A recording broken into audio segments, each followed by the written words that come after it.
Tiga calon presiden dalam kontestasi pemilu 2024 telah mempersiapkan diri menghadapi debat nanti malam.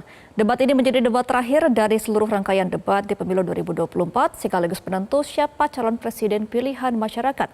Namun sebelumnya kami akan sajikan informasi terkait debat ketiga Pilpres dan pengaruhnya terhadap elektabilitas para capres. Berikut informasinya.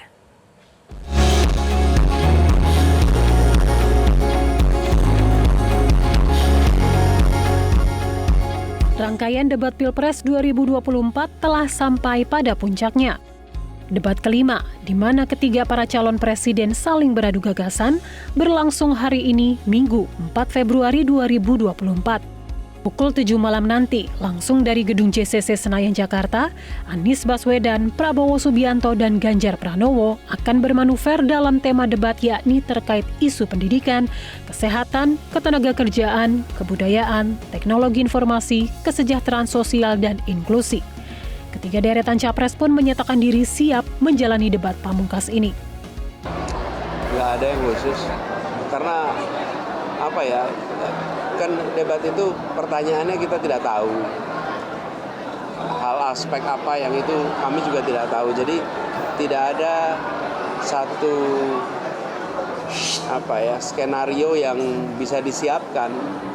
Ya nanti mengalir sambil kita mendengar pertanyaan, sambil pada waktu itu menformulasikan gagasan.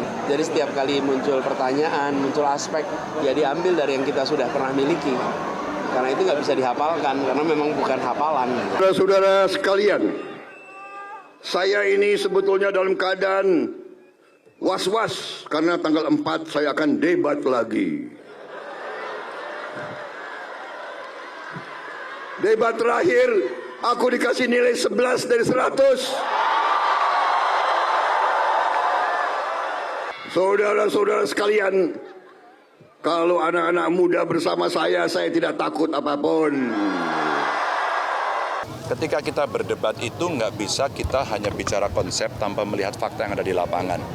Ya sesuai tema ya, karena kita akan bicara pendidikan, kesejahteraan rakyat, ada tenaga kerja, terus kemudian teknologi informasi yang saya kira ini saling mendukung, termasuk kebudayaan.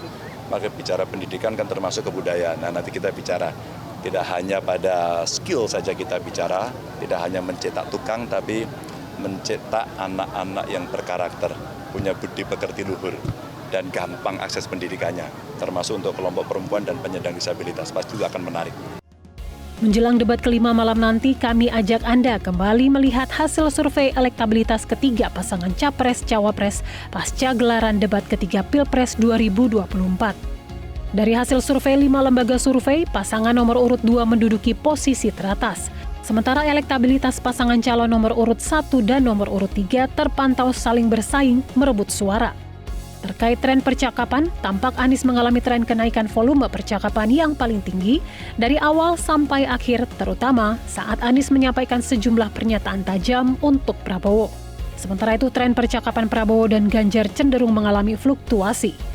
Debat kelima Pilpres 2024 akan menjadi penilaian terakhir bagi masyarakat untuk menilai siapa calon presiden yang memiliki gagasan terbaik selama masa kepemimpinannya di periode 2024 hingga 2029. Meskipun rangkaian debat kelima menjadi debat terakhir, namun masih ada waktu bagi masyarakat untuk memilah dan memilih hingga masa kampanye terakhir yang jatuh pada 10 Februari 2024 sebelum memasuki masa tenang pada 11 hingga 13 Februari 2024. Tak lupa kami ajak Anda untuk datang ke TPS pada 14 Februari 2024 mendatang dan gunakan hak pilih Anda dengan bijak serta pilih calon pemimpin dengan hati nurani. Dari Jakarta, Tim Liputan Metro TV. Jelajahi cara baru mendapatkan informasi. Download Metro TV Extend sekarang.